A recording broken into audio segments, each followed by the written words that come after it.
예, 말라기 1장 12절에서 14절부터 보겠습니다. 말라기 1장 12절에서 14절.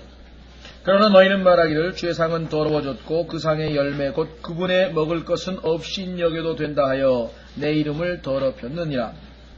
만군의 주가 말하노라. 너희가 또한 이르기를 보라 이 일이 얼마나 피곤한가 하며 그 일을 향하여 코웃음을 치고 찢긴 것과 다리 저는 것과 병든 것을 가져왔느니라.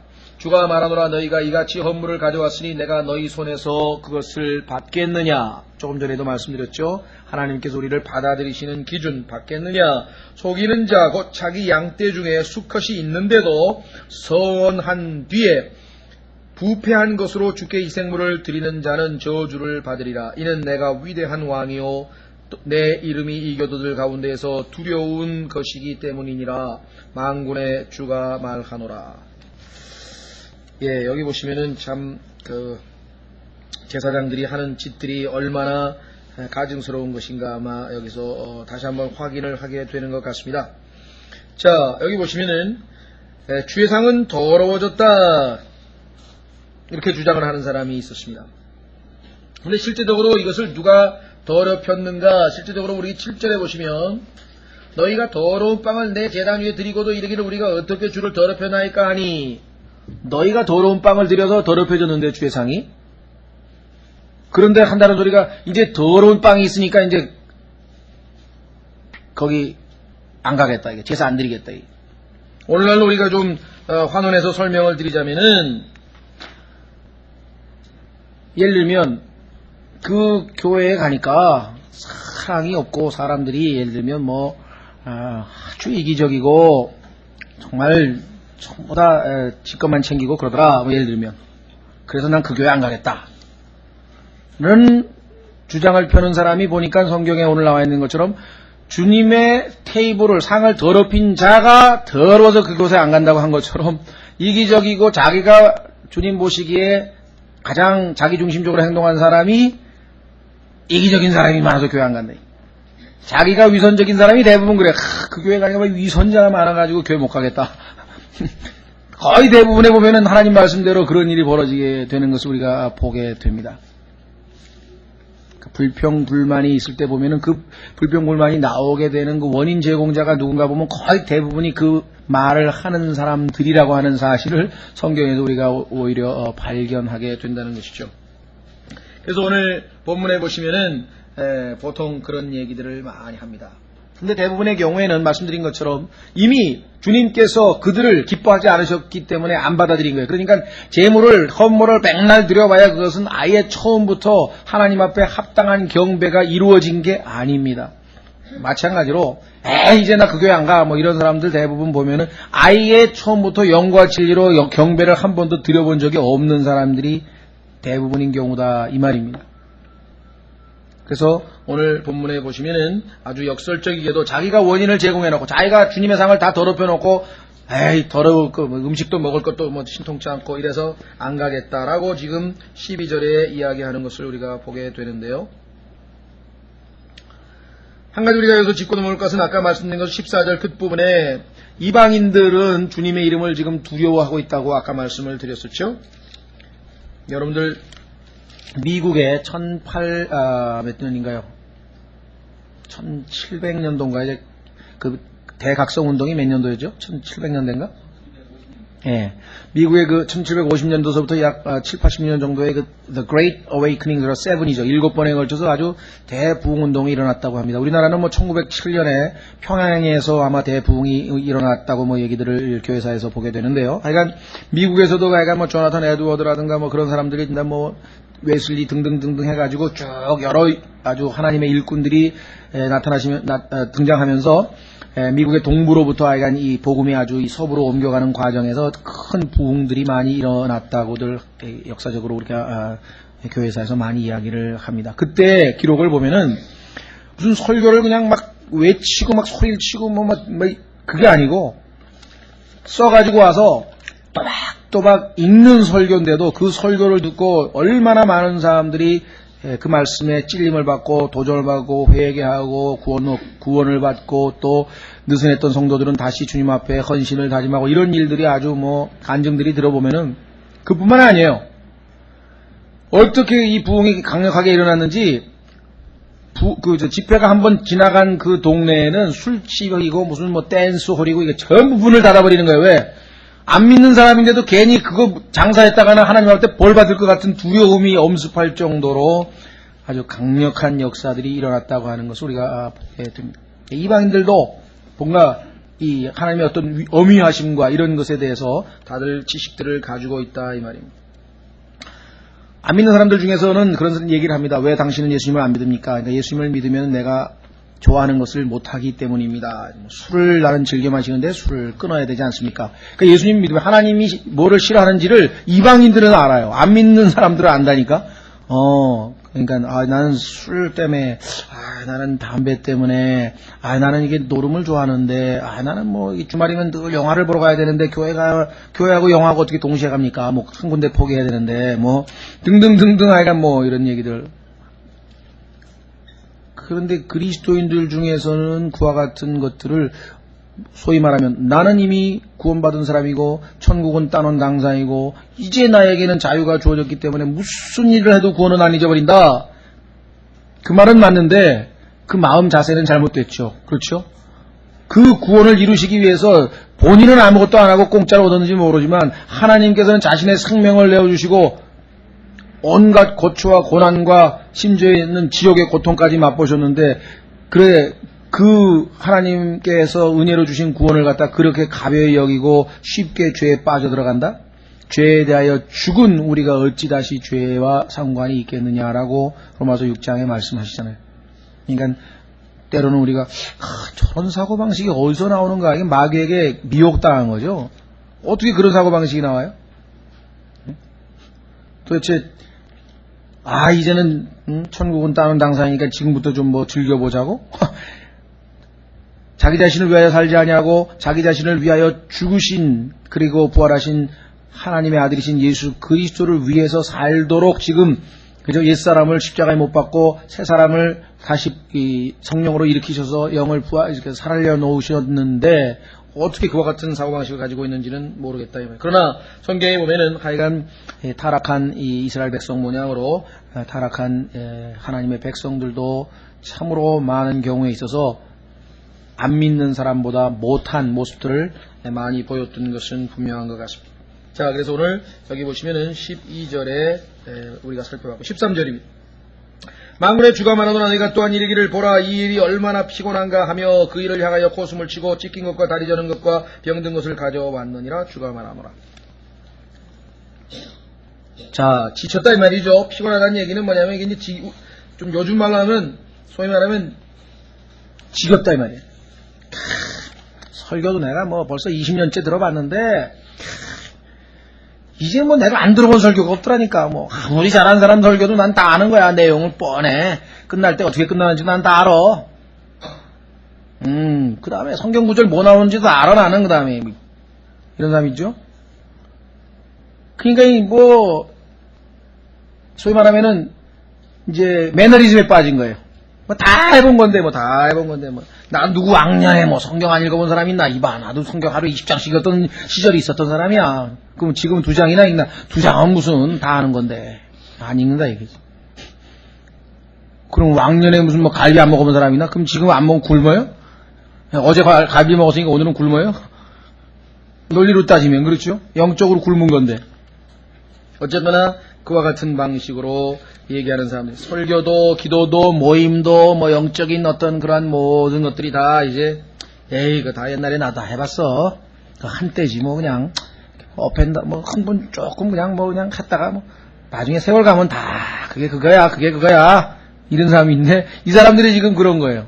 완전히 이거는 정말 형식적인 종교의식, 리추얼, 그죠? 소위 말하는 종교의식에 빠진 제사를 주님 앞에 나갔을 때 그분의 엄위하심과 두려우심과 그분의 자비와 긍휼과 그 번제를 드렸을 때 자기가 지옥불에 타서 영원히 불타버릴 자신을 바라보면서 나를 대신해서 어린 양이신 예수 그리스도께서 저렇게 대신 죽으시고 이게 막 감격과 감사와 뜨거움 이게 막 넘쳐나도 지금 모자랄 판인데 이게 모든 게 뭐 교회 뭐 가도 그만이고 안 가도 그만이고 뭐 일요일날 그냥 바람이나 쐬러 가지 뭐 이러고 간다고. 이런 일들이 지금 여기서 지금 실제적으로 벌어졌던 것을 우리가 보게 됩니다.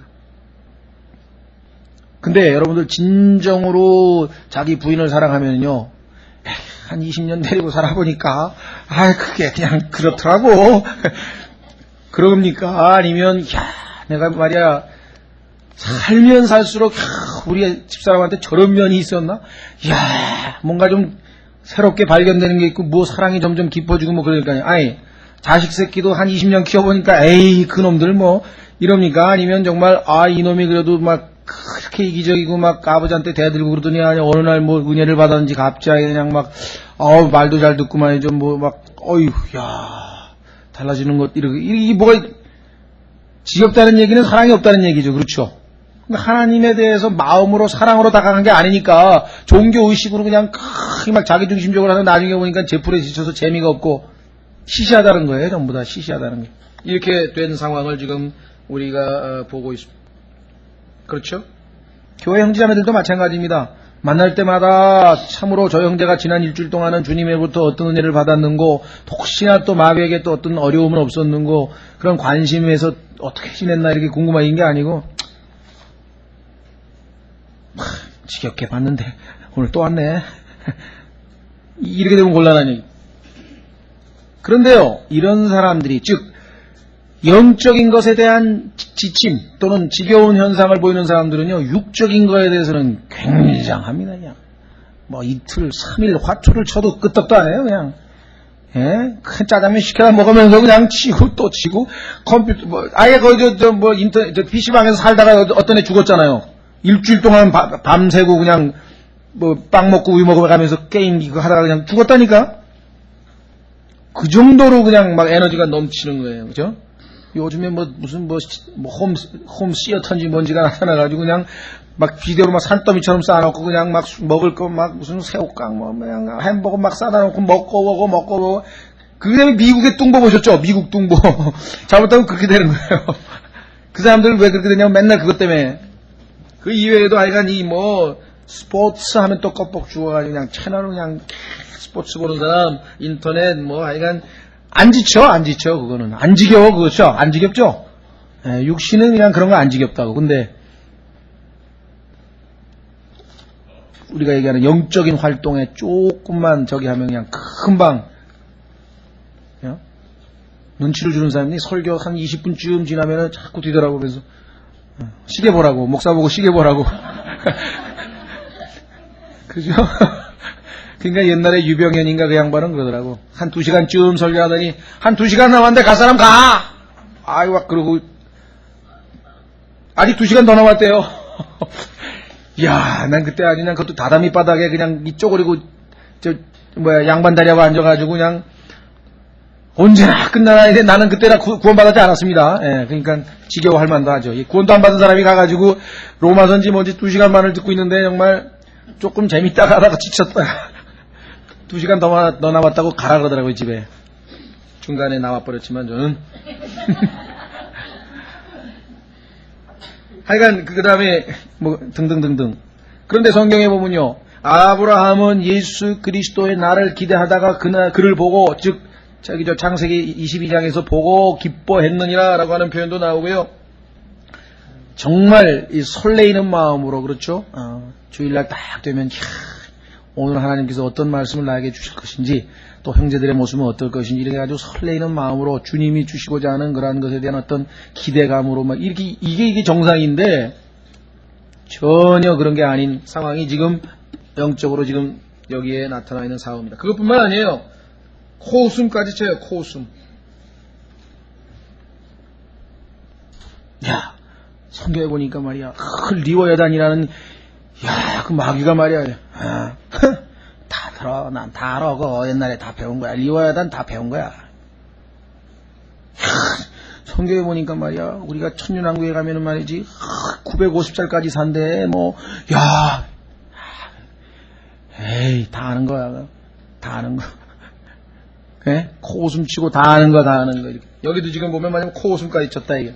자, 고린도후서 3장에 보면은요, 하나님의 말씀이 그저 문자로 다가오는 거하고 스피릿, 영으로 다가오는 거의 차이점을 명확하게 보여주고 있습니다.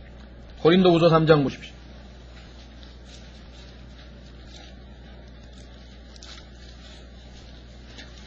솔직히 말해서 저도 극동방송 설교를 들어도 그렇고 뭘 들어도 그렇고 다 내용이 아는 거죠. 그러나 내 마음 자세가 겸손하게 사모하는 마음이 되면은요, 다 아는 내용인데도 너무나 은혜가 되는 거예요. 너무나 마음에 와닿고. 그 요즘에는 극동방송 설교 들으면, 야, 옛날에 내가 정말 마음이 많이 비뚤어졌구나. 왜? 들으면, 왜 이렇게 시시해, 이거. 들을만한 거 좀 없나? 그러면 뭐 기독교 방송을 돌렸다, 극동방송을 돌렸다, 테이프도 이거 들었다 저거 들었다 그러던데요. 요즘은 그냥 뭐 하나만 들어도 많이 겸손한 마음으로 경청하면 들을 게 많아요. 다, 이것도 듣고 저것도. 자, 고린도서 3장에 보시면 이렇게 나옵니다. 그 뒷부분에 가시면은요.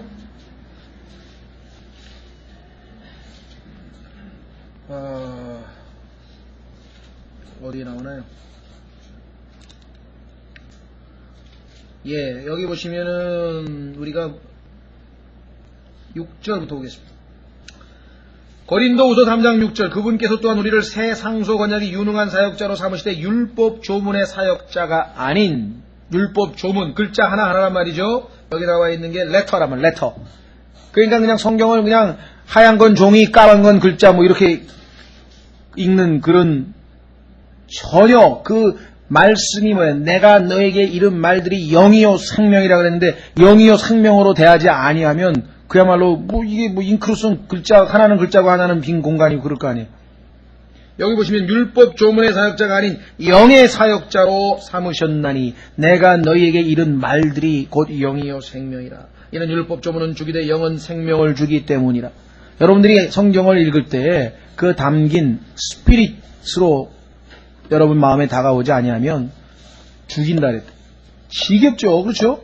누구는 누구를 낳고 누구는 누구를 낳고 누구는 누구를 낳고 그거 읽어보세요. 그 다음에 뭐 누구 아버지 누구 막 그거 읽어보면 얼마나 힘들어요. 근데 스피릿 하나님께서 이걸 왜 쓰셨을까? 이 족보를 따라서 결국은 누구예요? 나의 구세주가 오셨구나. 하나님께서 이렇게 치밀하게 계획을 하시다니 그거 하나만 생각해도 감격스러워요. 그렇죠? 근데 그 하나님 예수님을 믿고 내가 예수님의 족보 안에 들어가서 이게 어떻게 된 거예요? 내 족보가 된 것이고 이야 이게 뭐 엄청난 일이잖아요. 결국은 아담까지 가는 거 아니에요. 하나님의 그 섭리와 뭐 이런 걸 생각하면은요 스피릿으로 대할 때하고 문자로 대할 때하고 하는 성경은 완전히 극과 극이 되는 거예요. 구원받지 못한 사람은 처음부터 끝까지 항상 스피릿으로 대할 수 없는 거지만 구원받은 성도들 중에서도 우리가 때로는 지금 이스라엘 사람들이 예배고 뭐고 제사고 다 지겹고 그냥 코웃음 치는 스타일이 되는 것처럼 잘못하면 우리도 그와 같은 영적인 상태가 되어버릴 수가 있다는 거죠. 위험이. 자, 그래서 우리는 다시 13절로 갑니다. 결국은 이러한 헌물 너희가 이같이 헌물을 가져왔으니 내가 너희 손에서 그것을 받겠느냐 안 받으시겠다는 거겠죠. 몰라서 물어보는 게 아니고 아시는 답변이죠. 자, 14절 속이는 자 곧 자기 양떼 중에 수컷이 있는데도 서원한 뒤에 하나님께서 강제로 요구하신 것도 없어요. At his own will 자기가 스스로 마음에 자원하는 헌물을 드리겠다고 해놓고 가만히 보니까 아까워. 아이고 쌩쌩한 이 동물을 죽여가지고는 안 되겠다 이거예요. 새끼도 치고 나중에 가지고 싹 바꿔가지고 다리 좀 쩔뚝거리는 놈 하나 골라가지고 말이지. 여기 나오죠. 부패한 것으로 주께 희생물을 드린 자는 저주를 받을지니. 하나님께서는 항상 최상의 것으로 최고의 것으로 최우선적으로 하나님께서 무슨 욕심이 많아서가 아니고요. 그럴 때에 우리에게 참 기쁨이 들어오는 거예요. 성경에 보면 항상 첫째가 뭡니까? 내 주 하나님을 내 마음과 혼과 생각과 힘을 다하여 사랑하라. 그 다음에 뭐예요? 내 이웃을 내 몸과 같이 사랑하라. 1번을 없애버리고 2번만 가지고 하는 게 공산주의고 사회 보장이고 그 다음에 인간들이 하는 소위 말하는 인류 박애주의라 그러죠. 그런데 인류 박애를 내세웠던 여러분들 프랑스 혁명이 어떻게 되는지 아시죠? 얼마나 많은 사람들을 공포정치로 몰아넣어서 죽였는지 여러분 잘 아시잖아요. 1번이 빠진 2번은 한 번도 인간을 유익하게 해본 적이 없습니다. 역사를 읽어보세요. 왜 하나님께서 1번이 중요한가? 왜냐하면 하나님을 사랑할 때 The love of God 하나님의 사랑 이 우리 안에 통로로 흘러 넘쳐서 다른 사람에게 갈 때 그 사람이 유익이 되고 그 사람이 세움을 얻고 그 사람이 도움이 되는 거예요. 그러나 인간의 이기적인 사랑, because of, 네가 나에게 잘해줬으니까 나도 뭐 좀 잘해줘야지 어떡하냐. 그런 in spite of, 그럼에도 불구하고 나에게 죄를 지었고 너는 죄인이고 나의 원수이지만 그럼에도 불구하고 내가 너를 사랑하노라 하고는 차원이 다른 사랑입니다.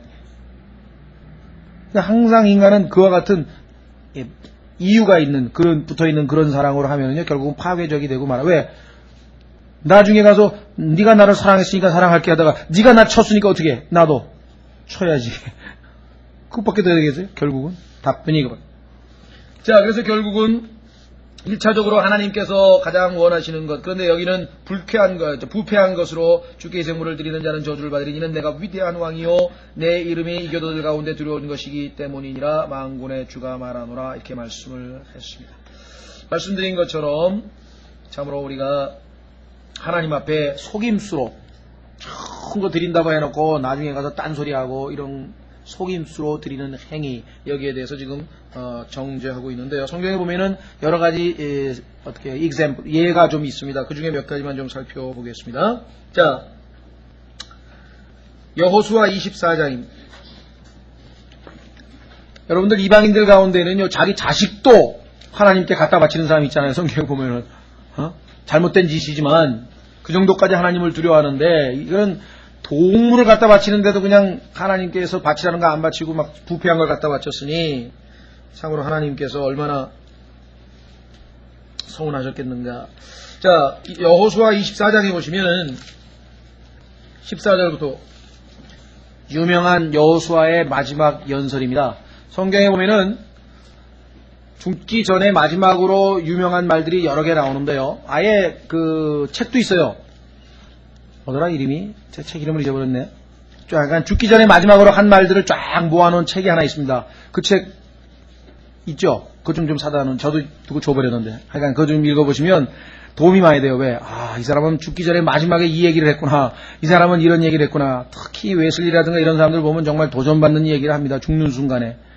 바울은 우린 너무나 잘 아는 것처럼 디모데 후서에서 동사 3개로 자기 인생을 요약하지 않았습니까?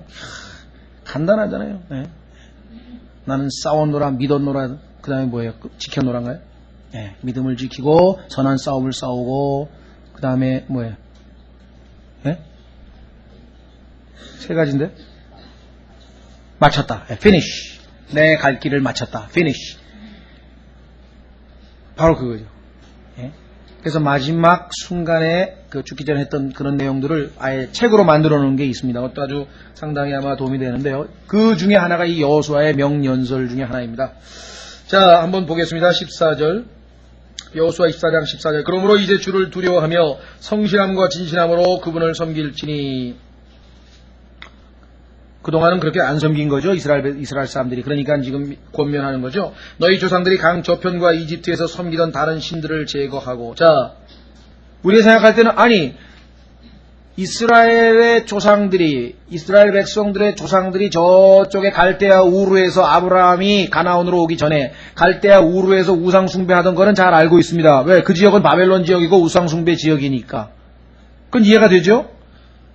문제는 어디가 있느냐? 이집트에서 섬기던 다른 신들을 제거하고, 그러면 이집트에 가서도 여전히 잡신들을, 이집트의 여러 가지 신들을 시리스 무슨 시스 해가면서 한참 섬겼구나.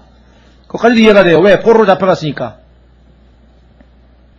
그런데 출애굽을 해서 지금 뭐예요? 가나안 땅을 건넜잖아요. 건너가지고 지금 한참 정복을 하고 유업을 받고 있는 중인데, 여호수아가 이제 유업을 부족은 받았고 몇 지파는 받았고 나머지 지파는 이제 여호수아 죽은 다음에 싸러 가서 이제 유업을 다 차지하게 되는데, 사사기에 가면은 근데 이집트의 신들하고 바벨론에서 섬기던 그 신들을 출애굽 이후에 이제껏 여전히 섬겨왔다?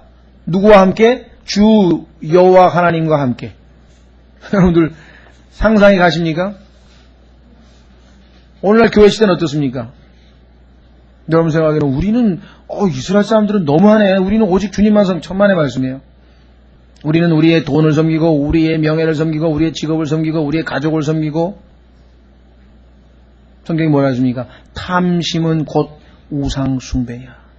하나님보다 우선순위가 먼저 여러분의 마음속에 놓여있는 그것이 여러분의 아내가 되든 여러분의 남편이 됐든 여러분의 돈이 됐든 여러분의 명예가 됐든 무엇이 됐든 간에 그것은 전부 다 우상 숭배고 여전히 예수 그리스도를 섬긴다고 하는 우리들도 여기 있는 사람들처럼 제거해야 될 우상들이 많이 있다라고 하는 거예요. 그렇지 않습니까?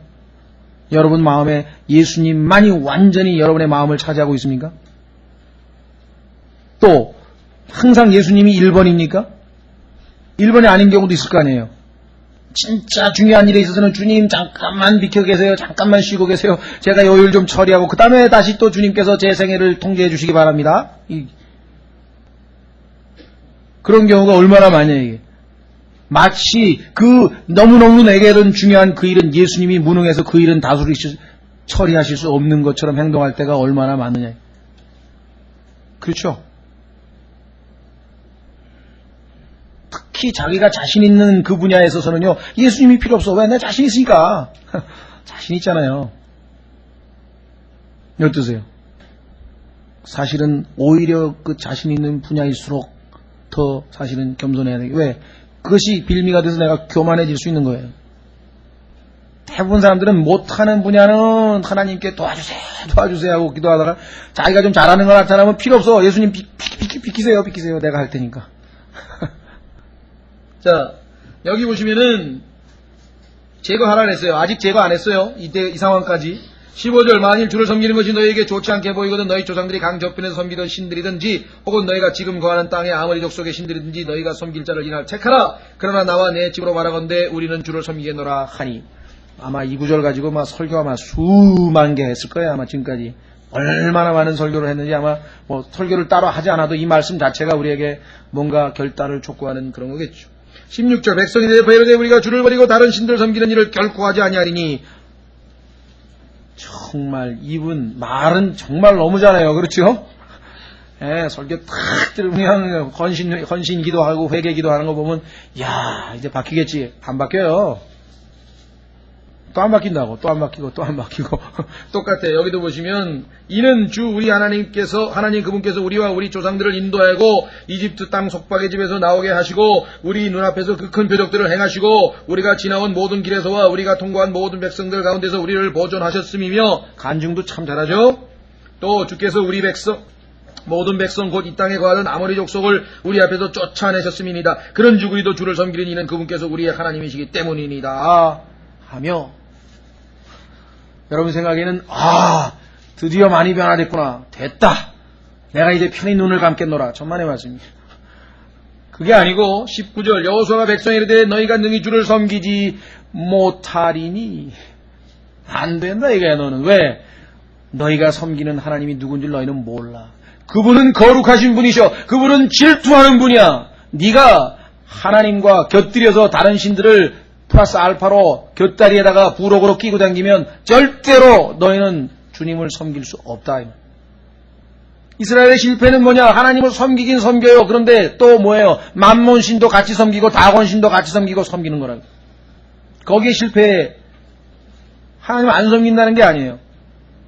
그 여호수아가 지금 여기서 가르쳐주자면 왜? 여호수아가 백성에 이르되 너희가 정히 주를 섬기지 못하는 이는 그분께서 거룩하신 하나님이시오 질투하는 하나님이시기 때문이라. 그러므로 그분께서 너희 범죄와 죄들을 용서하지 아니하시리라. 만일 너희가 주를 버리고 이방신들을 섬기면 그분께서 너희에게 선을 행하신 뒤에라도 돌이켜서 너희를 해하시고 너희를 멸하시리라 하니. 백성이 여호수아에게 이르되 아니니이다. 우리가 주만 섬기겠나이다. 주만 섬기겠나이다. 그렇게 얘기를 했죠. 하매 여호수아가 백성에게 이르되 너희가 주를 택하고 그분을 섬기리라 하였으니 너희 자신에게 증인이 되었느니라 하니. 그들이 이르되 우리가 증인이 되었나이다 하거늘 여호수아가 이르되 그런즉 이제 너희 가운데에서 뭐라고요? 네거티브 부정적인 것이 없으면 절대로 그런 긍정적인 것이 없습니다. 말씀드린 것처럼 우리는 십자가에서 주님과 함께 내 옛사람이 죽었다는 것을 믿음으로 받아들여야, 죽음이 전제되어야 생명이 내 안에 역사하는 것이죠. 십자가를 지고 가야 왕관을 받게 되는 것이죠. 그것 없이 여기서 얘기하는 것처럼 제거하여 버리고 너희 마음을 주 이스라엘 하나님께로 향하게 하라 하니. 그런데 제거를 안 하고 대부분의 사람들은 그 두 가지를 하려고 한다. 제거는 안 하고 하나님도 섬기고 또 또 섬기고 이렇게 두 가지. 상식적으로 생각해 볼 때 내가 내 아내도 사랑하고 딴 여자도 사랑하고 그게 말이 되는 소리냐고요. 우리가 지금 이스라엘은 하나님의 아내고 우리는 예수 그리스도의 신부인데 그렇잖아요. 신부가 어떻게 이 남자도 섬기고 저 남자도 이게 말이 안 되는 거지 이거는. 우리의 실패는 주님만을 섬기는 겁니다. 주님만으로 만족하는 것이고 주님만으로 행복한 것이고 주님만으로 충족하는 것이고 그 이외에 그 어떠한 것도 우리의 마음을 사로잡지 않을 때 그때 우리는 성경에서 참 자유함을 누리는 거거든요. 참 자유함. 그 어떤 것도 내 마음을 흔들 수가 없을 때 그게 자유 아니겠습니까? 그렇죠. 그 어떠한 것도 나를 미혹할 수 없어. 내 마음을 움직이실 수 있는 분은 주님뿐이시다. 이렇게 된 사람은 참으로 행복한 사람이 왜? 자유하니까. 모든 것으로부터 자유함을 누릴 수가 있기 때문에. 자, 그래서 우리는 오늘 이 여호수아. 그 다음에 여러분 잘 아시는 것처럼요. 또 엉터리로 그럴싸하게 섬기는 것처럼 속이는 섬김에 있어서는 이거는 여러분 너무나 자시니까 사도행전 5장에 아나니아와 삽비라라고 하는 부부가 있습니다. 어쩌다가 그 부부는 정말 이렇게 두고두고 성경에서 나쁜 샘플로 등장하는지 참 안타깝네요. 그렇죠? 아나니아와 삽비라 그냥 내일도 아마 설교하는데 전 세계 교회에서 아마 그거 설교하는 사람 또 있을 거라. 아나니아와 삽비라. 대마는 세상을 사랑하고 이거 대마, 아나니아, 삽비라 뭐 이런 거 있잖아요. 안타까운 일이지만 이들도 속임수로 하나님을 속이고 성령을 속였다고 성경에 말씀을 했습니다. 지금 이스라엘 백성들이 하나님을 속이고 하는 거하고 마찬가지라는 것입니다. 자, 하나님은 절대로 그런데 속임당하지 않으십니다. 우롱당하지 않으십니다. 왜? 위대한 왕이시기 때문에. 말라키 다시 본문으로 들어갑니다. 위대한 왕이시기 때문에 그렇습니다. 내 이름이 이 교도들 가운데 들여온 것이기 때문이라고 했습니다. 그분은 위대한 정도가 아닙니다. 그분은 영원하신 분입니다. 여러분들 하나님이 어떠하신 분인가? Great, Holy. 여기 아까 나왔죠? 질투하시는 하나님, 거룩하신 하나님, 위대하신 하나님, 영원하신 하나님, 죽음을 이기시는, 죽지 아니하시는 하나님, 보이지 아니하시는 하나님 등등등등. 그 하나님이 어떠한 분이신가를 알면 만홀이 경시하고 무시하거나 그래야 할 수가 없다는 것을 우리가 잘 알죠. 성경을 다 찾을 수 없기 때문에 디모데전서 한 구절만 찾겠습니다. 하나님이 어떠하신 분이신가 그것을 아는 만큼 우리의 신앙은 성장합니다. 그 사람이 하나님이 어떠하신 분인가를 아는 만큼 그 사람의 신앙은 결정이 되는 것이죠. 자, 디모데전서 6장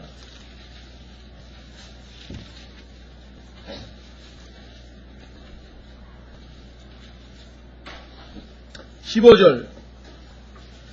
디모데전서 6장 15절. 그분께서 자신의 때에 그 나타나심을 보이시리니 그분은 뭐라고 했습니까? 찬송받으실 유일한 권능자이시며 왕들의 왕이시며 주들의 주시오. 오직 그분께만 죽지 아니함이 있고 그분은 아무도 접근하지 못할 빛에 거하시며 아무도 보지 못하였고 또 볼 수도 없는 분이시니 그분께 존귀와 영존하는 권능이 있기를 원하노라. 아멘. 그런데 그 보이지 않으시는 분을 우리에게 보여주시는 모습으로 나타나시는 분이 예수 그리스도이시죠. 왜? 그분은 접근할 수가 없어요. 볼 수가 없어요. 너무나 영광스럽고 너무나 거룩하기 때문에 봤다 하면 어떻게 돼요? 죽잖아요. 전부 다 죽었잖아요. 왜? 우리 죄 있는 몸으로 보면 이 영광스러운 몸으로 변화돼서 죄 없는 상태에서 하나님을 봐야 우리가 그분을 제대로 바라볼 수 있는 것이죠. 한 구절만 더 찾겠습니다. 욥기 37장에 가면은요, 하나님께는 terrible majesty, 무시무시한 뭐라 그러나요? 번역을 어떻게 했는지 한번 보겠습니다. 욥기 37장. 여러분이 하나님은 감히 우리가 이스라엘 백성들이 성경을 베낄 때 여호와라고는 이름이 나올 때마다 발음을 안 하고 너무나 그 이름이 거룩하고 두려우기 때문에 가서 다 목욕 재개하고 그 이름은 자음만 적었어요. YHVH. 모음을 몰라요. 왜? 발음을 한 번도 안 해봤기 때문에. 너무나 거룩한 이름이기 때문에 우리가 함부로 그 이름을 더럽힐 수가 없어서. 그렇게 하나님의 이름은 두려운 이름입니다. 자, 욥기 37장에 보시면은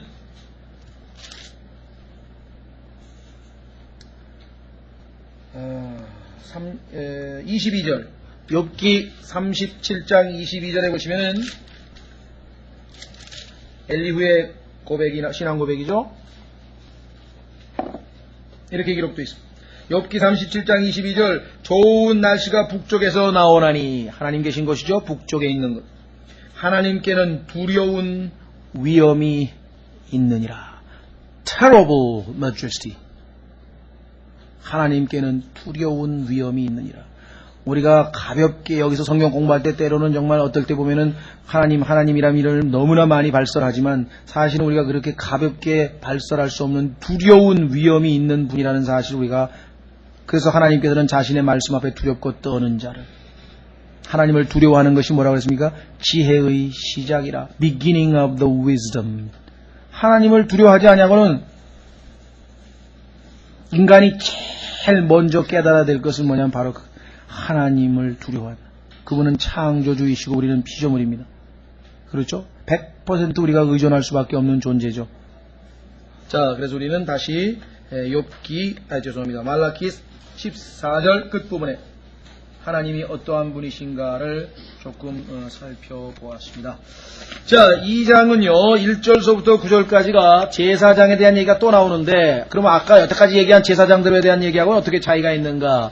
이번에는요 하나님께서 아론 시대로부터 시작해가지고 이 말라키 당시까지의 제사장 제도가 갖는 의미와, 그런데 그 하나님이 원래 의도하셨던 의도와 엄청나게 빗나가서 형편없는 모습으로 변질되어 있는 이 제사장들의 모습을 지금 말씀하고 있는 거예요. 그러니까 제사장 제도 전체를 지금 요약하고 있는 것이라고 보시면 되겠습니다. 자, 그래서 2장 1절서부터 9절까지입니다. 말라키 2장 1절서부터 9절까지. 오 너희 제사장들아, 이제 이 명령은 너희를 위한 것이니라. 제사장들에게 하는 거다 이 말이죠. 만군의 주가 말하노라, 만일 너희가 이것을 듣고자 하지 아니하며 마음에 두고자 하지 아니하여 내 이름의 영광을 돌리지 아니하면,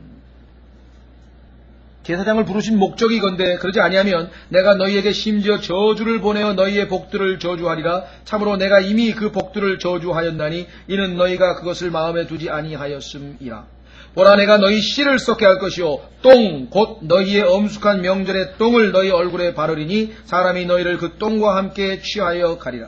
만군의 주가 말하노라, 내가 이 명령을 너희에게 보낸 것은 내 언약이 레위와 함께 있게 하려 함인 줄을 너희가 알지니라.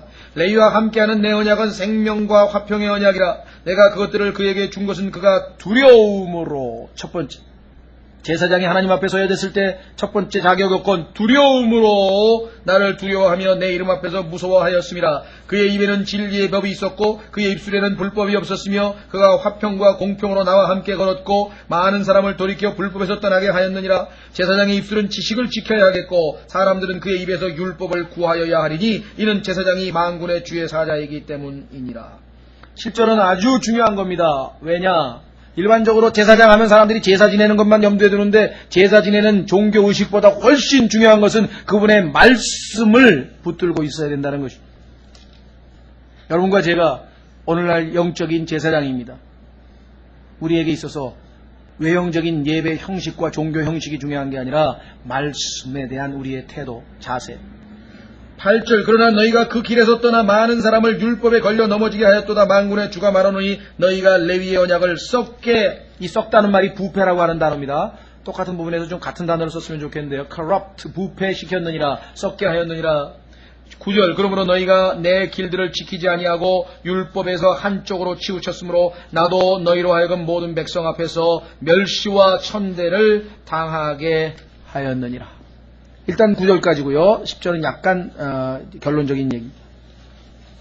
자, 그래서 1절서부터 9절까지 전체를 보면은 하나님께서 제사장 제도에 대해서 어떠한 견해를 가지고 계신데 의도가 하신 바가 무엇이었는데 실제적으로 제사장들은 전혀 하나님의 목적과 의도와 빗나간 방식으로 했다.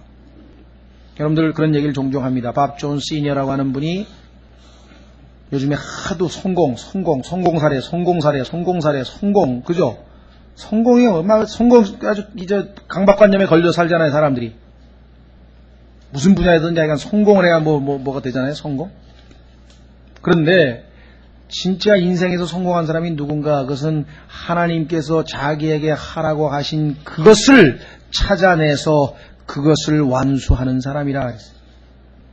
여러분이 만약에 주님 앞에 갔을 때 여러분을 위해서 하나님이 여러분을 이런 목적으로 이런 의도로 이 땅에 내려보냈는데 전혀 그 목적과 의도와는 다른 인생을 살아가지고 하나님께서 의도했던 바가 전혀 성취되지 않은 채 모든 것이 낭비된 채 떡 하나님 앞에 가서 부끄러운 구원이죠. 그렇죠? 하나님 편에서 보면은 자비하고 긍휼이 많으셔서 은혜로 구원은 해주셨지만 하나님께서 이 땅에 60년, 70년, 70년 살았다고 치면 70년 동안 키워서 먹이고 입히고 교육시키고 성경 읽게 하고 하여간 모든 거를 다 돌보아서 그로 하여금 뭔가 열매를 얻기를 원했는데 농부 되신 하나님께서 하나도 얻은 게 없다. 나중에 보니까 다 썩은 거예요. 알맹이는 하나도 없어요. 예? 추석에 땅콩 까보니까 이것도 없네. 이것도 까보면 없는 거 많죠? 까보면 없는 거. 예? 그렇게 되면 하나님 앞에 가서 이게 뭐가 되냐. 그리스도인에게 있어서 첫 번째 단계는 뭐냐면 바울이 고백했던 것이며 주여 내가 무엇을 하기를 원하시나이까. 바울이 예수님을 만난 순간, 구원받는 순간 첫 번째 하나님께 얘기한 거 뭡니까? 나는 이제껏 내 맘대로 그냥 막 살았는데 가만히 있어보자. 이게 아니구나. 주여 내가 무엇을 하기를 원하시나이까. 그러면은 맨날 그 기도만 하고 있으면 하나님이 가르쳐 주시는가? 아니에요. 거기에 문제가 있는 거예요. 성경을 읽어야지. 하나님의 뜻은 이것이니 성경에 하나님께서 모든 그리스도인들에게 공통적으로 모든 인간이면 구원받은 다음에 공통적으로 적용되는 하나님의 보편적인 뜻, 직접적인 뜻이 다 나와 있단 말이에요. 그러면 누구에게나 해당되는 공통적인 것도 그것도 안 하면서 자기 자신의 구체적인 완전한 뜻, 하나님이 나를 받아주시는 뜻 그거를 가르쳐달라 그러면 아니 써놓은 것도 아직 안 하고 있는데 그렇잖아요. 그거를 잘 순수하게 준행하고 순종하면 하나님께서 뭐예요? 구체적으로 내가 너를 선교사로 보내겠노라. 내가 너를 교회 집사로 쓰겠노라. 아니면 내가 너를 하나님께서 무슨 어떤 특별한 일, 의사가 되게 해서 어떻게 하겠노라. 선생이 되게 하겠노라. 아니면 무슨 청소부를 시키든 뭘 하든. 그건 하나님께서 알아서 하는 건데. 하나님께서 모든 것을 다 알아서 때로는 이걸 시킬 수도 있고 저걸 시킬 수도 있고 하나님께서 우리를 향하신 뜻을 가르쳐 주실 터인데 근데 성경에 써있는 하나님께서 하라고 하는 것 하나도 안 하면서 맨날 주여 제가 무엇을 하기를 원하시나이까. 하나님의 음성이 들려질 리가 없다는 거예요. 왜? 지금 현재 하라고 하는 것도 안 하는데 그렇지 않습니까? 거의 대부분의 그리스도인들이 계속 시간을 낭비하고 있어요. 왜? 성경에 기록되어 있는 직접적인 뜻이 있습니다. 하나님의 뜻은 이것이니 이것이니 이것이니 이것이니. 설교 제가 2번인가 3번 했어요. 하나님께서 성경에서 적어도 5가지 6가지 직접적인 뜻들이 다 있단 말이에요. 그거를 매일의 삶에서 실천하고 순종하는 것을 보았을 때 하나님께서 내가 너에게 특별히 이 일을 맡기겠노라.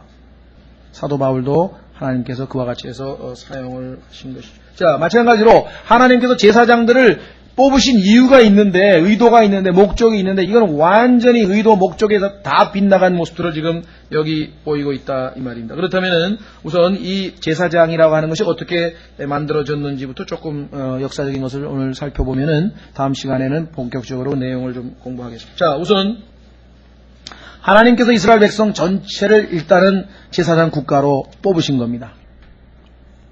그래서 우리도 로열 프리스트후드라고 그러잖아요. 그죠? 왕가의 제사장직이라 해가지고 신약에서도 보면 우리가 지금 그런데 12지파 전체 전 민족 전체를 하나님께서 제사장으로 선택을 했는데 문제는 그들이 하나님 앞에 우상 숭배로 말미암아 출애굽기 32장에 보시면 하나님께서 그 12지파 중에서 한 지파만을 이제 제사장이 할 수 있는 지파로 택하는 사건이 하나 터졌어요. 금송아지 사건. 그렇죠? 출애굽기 32장으로 한번 보겠습니다.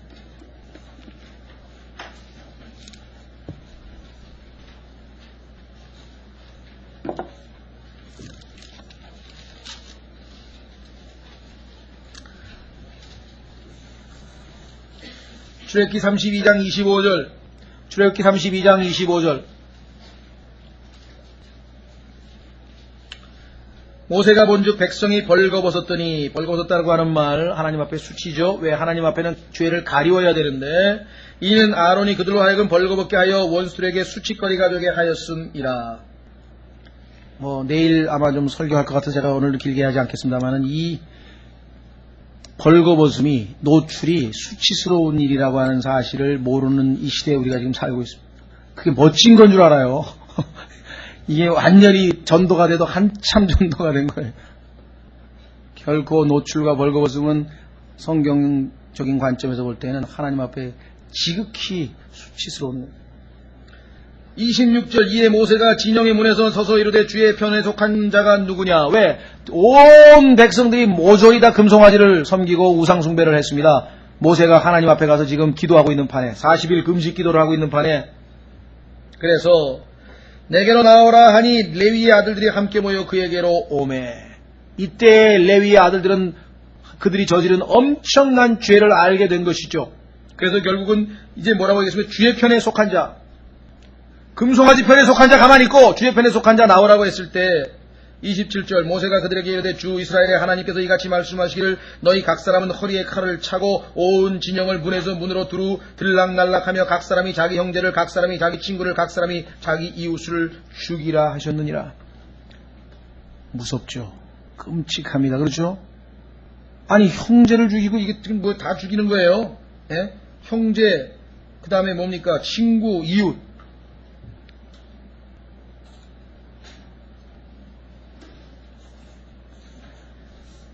그런데 이들은 이 엄청난 하나님의 명령에 순종을 한 거예요. 때론 우리가 인간적으로는 도저히 이해할 수 없는 일을 믿음으로 순종해야 될 때가 있습니다. 그 대표적인 예가 바로 아브라함이라는, 하나님이 주신 그 외아들을 죽여서 번제로 바치라고 했으니 어떻게 되겠어요? 그런데 우리는 나중에 성경을 통해서 그것이 갖는 의미와 아브라함의 믿음의 행위와 이런 모든 걸 통해서 큰 교훈을 얻고 우리에게도 설교도 있습니다. 당신의 이삭을 바치셨습니까? 당신의 이삭을 바치셨습니까? 그걸 안 바치고 꾹 움켜쥐고 있으면 하나님께서 결코 여러분을 쓰실 수도 없을 뿐만 아니라 하나님의 뜻을 알려주실 필요도 없어요. 왜? 이삭을 하나님보다 더 움켜쥐고 있고 더 사랑하는데 어떡하게. 근데 여기 보시면은 이들은 바로 거기에 순종하는 거예요. 세상 사람들이 보면 이해할 수 없죠. 그래서 키엘케고르라고 하는 화란의 유명한 철학자는 공포와 전율이라고 하는 책을 썼습니다. 아브라함의 창세기 22장 사건을 보니까 이 하나님은 우리를 공포에 떨게 하고 두려움에 떨게 한다. 왜? 자식을 죽여서 바치라 그랬으니까. 그게요, spiritual concern, 이 영적인 분별력이 없는 사람이 보면 그것밖에 안 되는 거죠. 그렇죠? 만약에 여러분들 예수님 안 믿었다, 여러분이 지금 구원 못 받았다. 그런데 창세기의 22장 읽고 뭐라 그러겠어요? 와, 이 겁나네? 야, 거기다가 옆에서 마귀가 만약에 오늘 하나님이 너에게 바치자 그러면은, 아유, 난 예수 안 믿어. 겁나가지고 예수 안 믿어. 그렇게 되겠죠. 그렇죠? 그러나 우리는 오히려 아브라함에게 자식까지 바칠 수 있는 믿음을 제공하시는 하나님을 사랑하기 때문에. 그뿐입니까? 그 이삭을 통해서 하나님께서는 자식을 바다의 모래와 같이 하늘의 별들과 같이 주시겠다고 약속했다고 한다면 하나님께서 자식이 죽더라도 뭘? 부활시키셔서 살리셔서 다시 살리셔서 할 것이라고 하는 그 위대한 믿음의 조상 아브라함을 하나님께서 여기서 우리에게 보여주십니다. 하나님이 그러한 분이에요. 나에게 불가능한 일을 시킨 것 같지만, 이해할 수 없는 일을 시킨 것 같지만 사실은 그걸 통해서 하나님께서는 뭔가 우리에게 큰 축복을 준비하고 계신 거다 이 말이에요. 많은 사람들이 그 뒤에 있는 하나님, 그 믿음의 눈이 없기 때문에 놔버린다. 하나님은 주실 수가 없어요. 아브라함이 믿음의 조상으로 두고 회자되고 두고 이렇게 존경받는 그것은 뭐예요? 하나님께서 주신 기회에, 그렇죠. 하나님이 마련하신 기회죠? 자기 스스로 이삭 잡아 바치겠다고, 나는 아들까지 바칠 수 있는 믿음이 넘칩니다 하고 갖다 바쳤습니까? 오늘날 그런 사람 엄청 많아요, 막. 막 재산 팔아가지고 그냥 막 온통 막 난리를 쳐가지고 막 하나님 시키지도 않았는데 막 교회에다 막 다 갖다 주고 막 그냥 막 몸을 불사르듯이 내주는데요. 그럴지라도 사랑이 없으면 소용이 없다 그래. 소용없는 짓을 하나님께서 어떨 때는 엄청나게 시시한 일 같은 것도 시키시겠죠. 그렇죠? 예. 심지어는 뭐 이사야라든가 이런 사람들 보면 막 연극을 하라고 연극 배우도 시켰다고 연극 배우. 그러니까 이스라엘 사람들 앞에 가가지고 연극을 딱 하면서 이게 뭐냐 그러니까 너희들이 이렇게 될 거라고 미래 하나님 미리 예언을 하는데 아니 극배우처럼 하는 경우도 있고요. 뭐 하여간 종류가 다양하게 선지자처럼 그와 같은 일을 시키시든지 그렇죠? 엘리야처럼 위대한 일을 시키시든지 아니면 뭐 오바댜처럼 궁전에 숨어가지고 그냥 하나님의 선지자만 50명 몰래 물 갖다 주고 이게 뭐 살리는 일을 하든지 위대한 일이든 작은 일이든 그게 중요한 게 아니에요. 사람들 보기에 하나님께서 나에게 하기를 원하시는 그 일이냐면은 여러분들 군대 만약에 있잖아요. 군대 가면 이발병이 있거든요. 이발병이요. 군대 이발병 우리가 생각할 때 야 군대 가서 할 일이 없어서 머리 깎고 있냐 그런지 아니요. 이발병 없으면은 군대가 청결이 군대답겠습니까? 머리가 전부 다 이렇게 늘어져가지고 그 사람들이 모자 쓰고 이게 무슨 폐잔병 같이 밖에 더 보이겠어요? 깨끗하게 이발병 때문에 대한민국 군대가 패션이 사는 거예요. 그냥 벌써 머리가 군대 머리 보면 멋있잖아요. 탁 쓰고 막 이렇게 보면. 그건 그렇고 조리병은 또 씁니까? 아이고 군대 가서 맨날 설거지만 하다 나오면 베레벨 게 다 있어요. 그러니까 여러분이 하나님의 군대에서 설거지를 시키든 조리병을 시키든 아니면 정말 탱크를 그냥 몰고 가가지고 멋지게 한번 좀 날리든 간에 그게 중요한 게 아니라고. 많은 사람들이 그냥 앞에 가가지고 막 칼을 빼고 나폴레온처럼 그냥 알프스를 넣으면서 나를 따르라 뭐 이런 거 하려고 전부 다. 그게 중요한 게 아니고 하나님께서 나에게 시킨 게 청소면 청소를 하는 것이고 그렇죠. 빨래면 빨래를 하는 것이고 밥 짓는 거면 밥 짓는 걸 하는 거고 하나님께서 하시게 하라고 하신 그 일을 할 때 그게 성공한 인생이다. 자, 출애굽기 여기 보시면 이 레위 사람들이 여기서 드디어 뽑힙니다. 28절 이에 레위 자손이 모세의 말대로 행하며 그날 백성 중에 3,000명가량이 죽었으니 29절 이는 모세가 이르되 너희 각 사람이 자기 아들과 자기 형제를 쳐서 오늘 너희를 주께 거룩히 구분할지니 하나님 앞에 거룩하게 되기 위해서 그리하면 그분께서 이날 너희에게 복을 주시리라 하였습니다. 자, 신명기 10장으로 가보겠습니다. 죄송합니다. 신명기 대신에 민수기부터 먼저 찾겠습니다. 민수기 25장.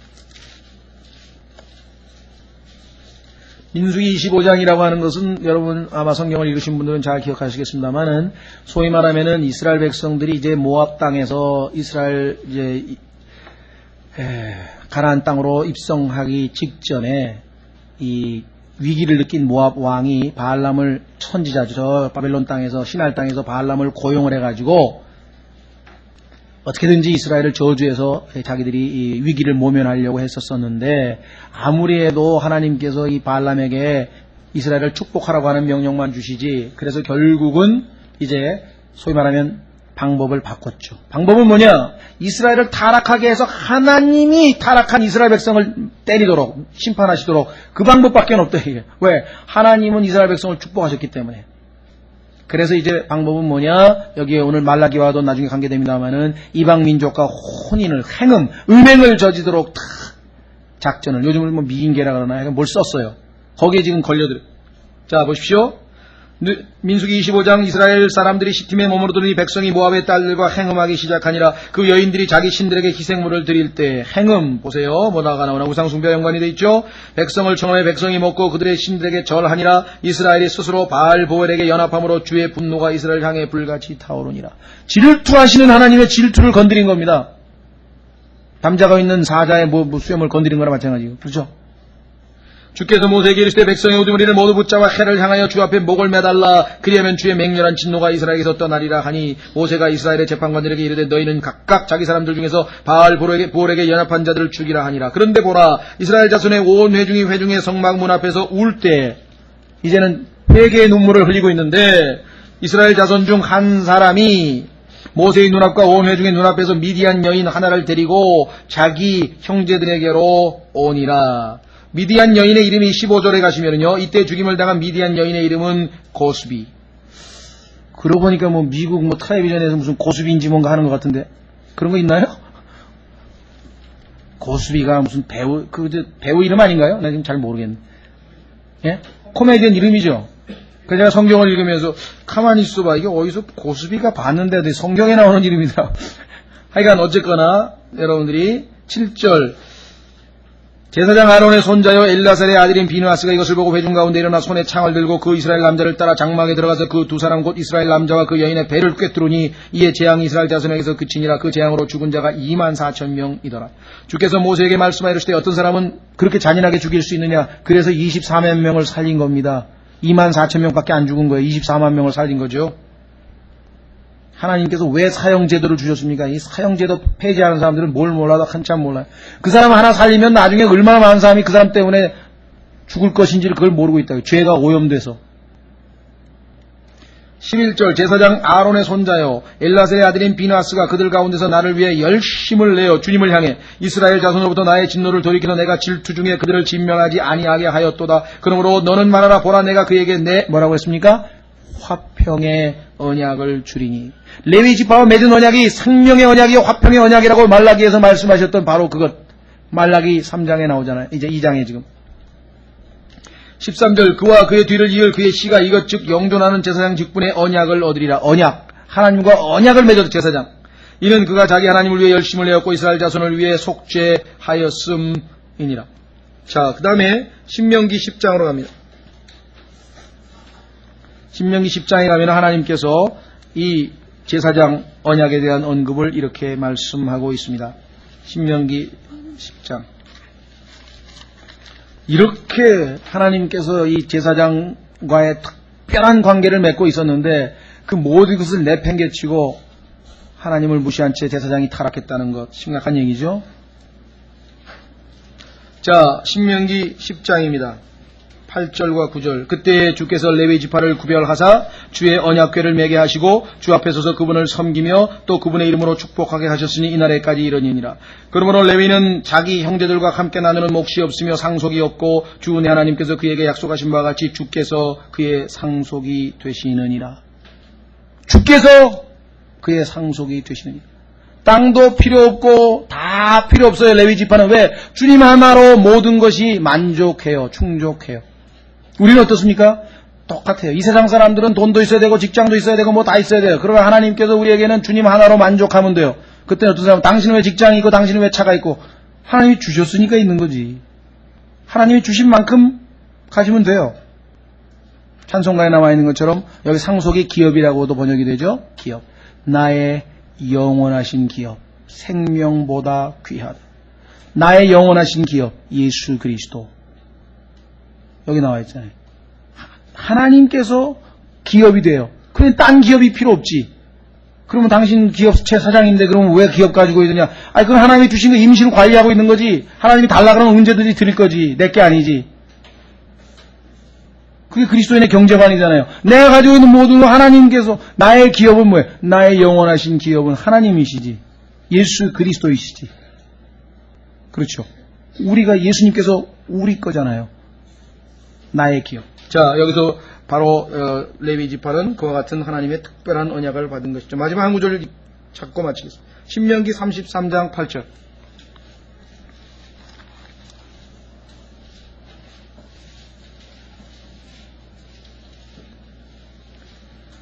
신명기 33장 8절에 이렇게 기록을 했습니다. 레위에 관하여는 그가 이르되 그 주가 둠밈과 우림이 그 주의 거룩한 자에게 있으리로다. 주께서 그를 마사에서 시험하시고 무리마 물가에서 그와 다투셨도다. 그가 자기 아버지와 어머니에게 이르기를 내가 그를 보지 못하였다 하였으며 자기 형제들을 인정하지 아니하고 자기 자녀들을 알지 아니하였으니. 아버지와 아들과 그죠? 아내와 형제와 모든 그것들을 미워하지 아니하면 능히 너희가 내 제자가 되지 못하리라 하신 주님의 말씀은 바로 그것입니다. 근데 성경에 보니까 또 자기 가족을 돌보지 아니하고 부양하지 않는 자는 믿지 않는 자보다 악하도다 그랬는데, 그러면 그 예수 그리스도 믿고 주님을 사랑한다 그러면 모든 거 다 팽개치고 그냥 교회 가서 24시간 살고 그냥 종일토록 그냥 찬송만 부르고 전도만 하라고 한 얘기냐? 그 얘기가 아니죠. 그건 성경의 스피릿을 잘못 읽은 거 전혀 그 얘기가 아니에요. 언제든지 마음 자세가 내가 가지고 있는 돈, 내가 가지고 있는 차, 내가 가지고 있는 집, 내가 가지고 있는 재주, 내가 가지고 있는 능력, 내가 가지고 있는 모든 것이 주님의 것이다 이 말이에요. 주님께서 이것에 쓰라 그러면 그것에 쓰고 저것에 쓰라 그러면 저것에 쓰고 그렇게 항상 어베일러블한 상태에 있는 것, 그걸 말하는 거지. 지금 당장 다 버리고 빈털터리로 있으라는 얘기냐? 그건 아니죠. 그건 극단적인 생각이죠. 자, 그래서 오늘 여기 보시면은 주님께서 주의 언약을 지키기 위해서는 우리가 주님을 제1순위에 주 내 하나님을 내 마음과 혼과 생각과 힘을 다하여 사랑하라. 그리고 나서 내 이웃을 내 몸과 같이 사랑하라. 2번을 하지 말라는 얘기가 아니에요. 아까도 말했지만 1번만 하는 건 의미가 없어요. 하나님께서는 항상 수직관계로 하나님을 사랑하고 그 다음에 이웃을 사랑하라고 말씀하셨는데 1번 없이 2번을 하면은 항상 파괴적이고 잘못된 결과가 나온다는 것, 육신의 일이 벌어진다는 것을 성경은 우리에게 가르치고 계신 것이죠. 오늘 비록 이 레위 지파의 그 제사장직에 대해서 살펴봤지만 우리가 바로 성경에 보면은 신약 시대의 제사장들입니다. 그렇다면 신약 시대의 제사장들에게 하나님께서 원하시는 의도와 목적과 그것에 빗나가서 만약에 우리가 지금 현재 잘못된 삶을 살고 있다면 여기 나와 있는 이 질책이 우리에게도 그대로 책망이 그대로 우리에게도 해당이 된다는 것이죠. 이것이 오늘날 우리가 우리의 삶에서 구약 성경으로부터 옛 기록으로부터 얻는 교훈입니다. 그렇죠? 다음 시간에 이제 구체적으로 이 2장 1절서부터 내용을 좀 살펴보겠습니다. 오늘은 여기까지 하겠습니다.